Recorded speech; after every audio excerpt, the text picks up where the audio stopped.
जय हिंद दोस्तों। आज है 27 अप्रैल यानी 27 अप्रैल और आज की मुख्य समाचार लेकर हम आपके सामने उपस्थित हुए हैं।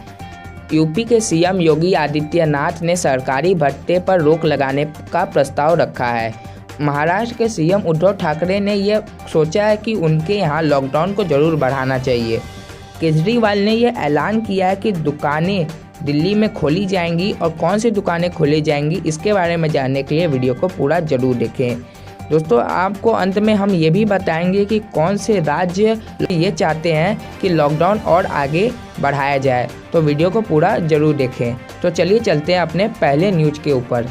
यूपी के 16 लाख से ज़्यादा कर्मचारियों को झटका, महंगाई भत्ते पर योगी सरकार ने लगाई रोक। जी हाँ दोस्तों, यूपी के 16 लाख से ज़्यादा राज्य कर्मचारियों और पेंशनरों को झटका लगा है।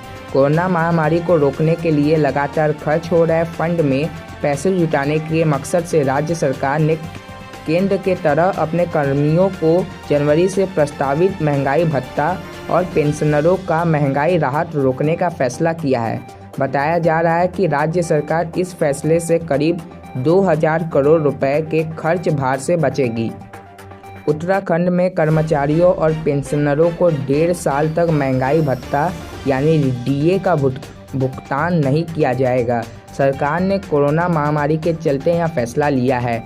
इससे राज्य के लगभग 3.5 लाख कर्मचारियों और पेंशनरों को झटका लगा है।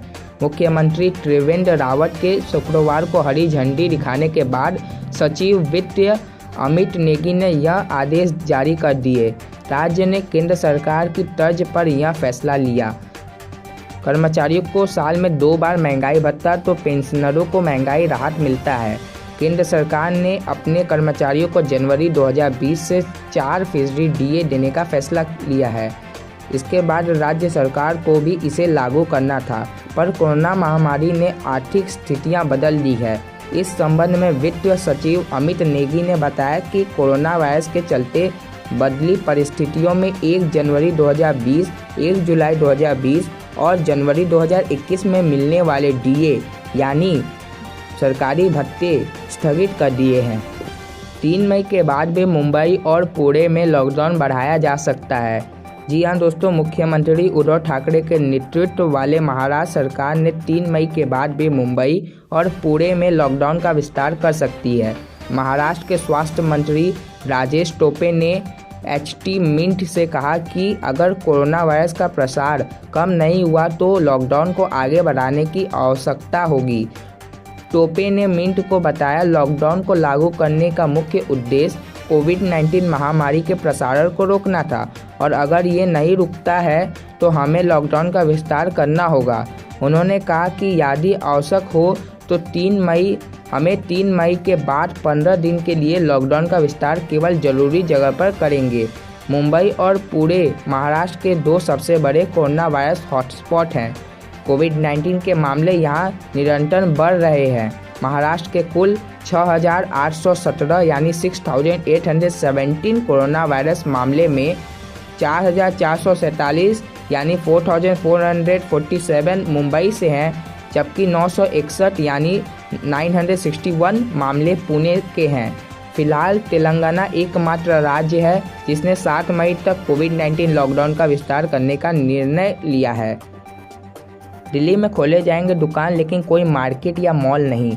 जी हाँ दोस्तों, दिल्ली के मुख्यमंत्री अरविंद केजरीवाल ने कहा है कि राष्ट्रीय राजधानी में भी दुकान खोले जाएंगी। हालांकि इस दौरान मार्केट या मॉल नहीं खोले जाएंगे। उन्होंने कहा कि 3 मई तक लॉकडाउन में कोई ढील नहीं दी जाएगी। सीएम ने लोगों से प्लाज्मा डोनेट करने की भी अपील की है। दिल्ली के मुख्यमंत्री अरविंद केजरीवाल ने रविवार को डिजिटल प्रेस कॉन्फ्रेंस में कहा कि परसों रात को केंद्र सरकार ने कुछ दुकानें को खोलने का फैसला किया है। हम केंद्र सरकार के उस आदेश को दिल्ली में भी लागू कर रहे हैं जो जरूरी सेवाओं की दुकान थी, मसलन दवाई की दुकान, किराने की दुकान, फल सब्जी की दुकान वगैरह, वो ऐसे ही चलती रहेंगी। आपको बता दें कि केंद्रीय गृह मंत्री के आदेश के मुताबिक लॉकडाउन के दौरान सिर्फ उन दुकानों को खोलने की इजाज़त है जहां सामान मिलते हैं। सेवा मुहैया कराने वाले दुकान मसलन सैलून, पार्लर और शराब की दुकान बंद रहेगी। शॉपिंग कॉम्प्लेक्स और मॉल, ब्रांड और मल्टी ब्रांड की दुकान भी नहीं खुलेंगी। जो दुकान खुलेंगी उनमें मास्क के साथ सोशल डिस्टेंसिंग का पालन करते हुए काम करना होगा। सीएम ने कहा कि लेकिन इसके अलावा कोई मार्केट तो नहीं खुलेगा, मॉल नहीं खुलेगा। सिर्फ रिहायशी इलाकों में जो दुकान है, स्टैंड एलोन जो दुकान है, गली मोहल्ले की जो दुकान है, उनको खोलने की इजाज़त केंद्र सरकार ने दी है। उन्होंने कहा कि कोई मार्केट नहीं खुलेगा, कोई मार्केट कॉम्प्लेक्स नहीं खुलेगा, कोई शॉपिंग कॉम्प्लेक्स या मॉल नहीं खुलेगा, कंटेनमेंट एरिया में कुछ नहीं खुलेगा, वहाँ लॉकडाउन सख्ती से लागू रहेगा। 3 मई तक हम कुछ और खोलने की इजाज़त नहीं देंगे। 3 मई के बाद भी राहत के चांस नहीं, लॉकडाउन जारी रखना चाहती है ये राज्य। जी हाँ दोस्तों, आइए जानते कौन से राज्य लॉकडाउन को जारी रखना चाहती हैं। देश में कोरोना वायरस के बढ़ते मामले को देखते हुए बढ़ाए गए लॉकडाउन 3 मई को खत्म हो रहा है। कोविड-19 संक्रमण की रफ्तार अभी धीमी नहीं पड़ी है। ऐसे में कई राज्य 3 मई के बाद भी सख्ती जारी रखना चाहते हैं। कोरोना पर बनी दिल्ली सरकार की कमेटी ने एक दिन पहले कहा था कि राष्ट्रीय राजधानी में 16 मई तक लॉकडाउन बढ़ाना पड़ेगा। उसके बाद शनिवार को 5 और राज्यों ने कहा है कि वे अपने यहाँ हॉटस्पॉट में 3 मई के बाद भी लॉकडाउन रखना चाहते हैं। महाराष्ट्र, मध्य प्रदेश, पंजाब, पश्चिम बंगाल और उड़ीसा ने लॉकडाउन आगे बढ़ाने की बात कही है। वहीं 6 राज्य आंध्र प्रदेश, हरियाणा, हिमाचल प्रदेश, कर्नाटक, गुजरात और तमिलनाडु ने कहा कि वे केंद्र के निर्देशों का पालन करेंगे। तेलंगाना ने पहले ही लॉकडाउन को आगे बढ़ा दिया है, वहां 7 मई तक लॉकडाउन रहेगा। राज्य सरकार ने कहा कि वह 2 दिन पहले यानी 5 मई को लॉकडाउन एक्सटेंशन पर फैसला लेंगे। कोरोना से सबसे ज़्यादा प्रभावित राज्य महाराष्ट्र के स्वास्थ्य मंत्री राजेश टोपे लॉकडाउन बढ़ाने चाहते हैं। राज्य के 90% यानी 92% कोरोना केस मुंबई और पुणे में हैं। वे चाहते हैं कि यहाँ के कंटेनमेंट जोन में 18 मई तक लॉकडाउन जारी रहे। हालांकि उन्होंने कहा कि इस पर पीएम के साथ चर्चा के बाद फैसला किया जाएगा। बंगाल, पंजाब और उड़ीसा भी 3 मई के बाद लॉकडाउन एक्सटेंशन करना चाहते हैं। पंजाब के मुख्यमंत्री अमरिंदर सिंह का मानना है कि कुछ समय के लिए लॉकडाउन को पूरी तरह हटाना संभव नहीं होगा। मध्य प्रदेश के मुख्यमंत्री शिवराज सिंह चौहान ने साफ कर दिया कि इंदौर, भोपाल, उज्जैन और खरगोन में 3 मई के बाद लॉकडाउन हटाने की संभावना कम है। सरकार जबलपुर में भी लॉकडाउन बढ़ा सकती है। राजस्थान सीएम अशोक गहलोत चाहते हैं कि ग्राउंड सिचुएशन के आधार पर राज्य को लॉकडाउन पर फैसला करने की छूट दी जाए। छत्तीसगढ़, जहां 5 पॉजिटिव केस हैं, वहां की सरकार ने केंद्र से राज्य में आर्थिक गतिविधियां शुरू करने की अनुमति मांगी है। तो यूपी में बदला मौसम का मिजाज, तेज बारिश और ओलावृष्टि से फसलों का नुकसान। जी हाँ दोस्तों, उत्तर प्रदेश में मौसम का मिजाज बदल गया है। कई जिलों में शनिवार की शाम को तेज हवाएं के साथ बारिश हुई, तो कई जिलों में रविवार की ओलावृष्टि के साथ जोरदार बारिश हुई। बारिश की वजह से तापमान में भी गिरावट दर्ज की गई है। लोगों को बढ़ती गर्मी से राहत मिली है।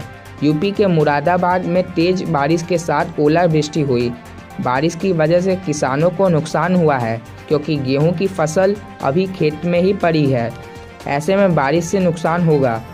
गजरौला में भी तेज बारिश हुई है। उत्तर प्रदेश में शनिवार शाम अचानक आए मौसम के बदलाव के बाद कई इलाकों में तेज बारिश के साथ ओलावृष्टि हुई। मौसम विभाग के मुताबिक देश के उत्तर पश्चिमी हिस्से के ऊपर केंद्रित पश्चिमी विक्षोभ के कारण अगले 36 घंटे के दौरान प्रदेश के कई इलाके में तेज आंधी के साथ बारिश हो सकती है। तो दोस्तों, ये थे 27 अप्रैल के कुछ बड़े मुख्य समाचार जो आपके काम के थे। दोस्तों, हमारे चैनल पे सारे काम के समाचार ही मिलते हैं। तो अगर आप इस चैनल को सब्सक्राइब करना चाहते हैं तो नीचे दिए गए लाल कलर के बटन पर क्लिक करके उसे सफ़ेद कर दें, जिससे हमारा चैनल सब्सक्राइब हो जाएगा। उसके बाद सब्सक्राइब करते ही आपके सामने एक बेल आइकन दिखेगा, उस पर भी आप क्लिक कर दीजिएगा। क्लिक करते ही आपको अगर हम कोई भी वीडियो डालेंगे तो उसका नोटिफिकेशन आपके मोबाइल पर आ जाएगा। इसके लिए सब्सक्राइब जरूर करें। जय हिंद, वंदे मातरम।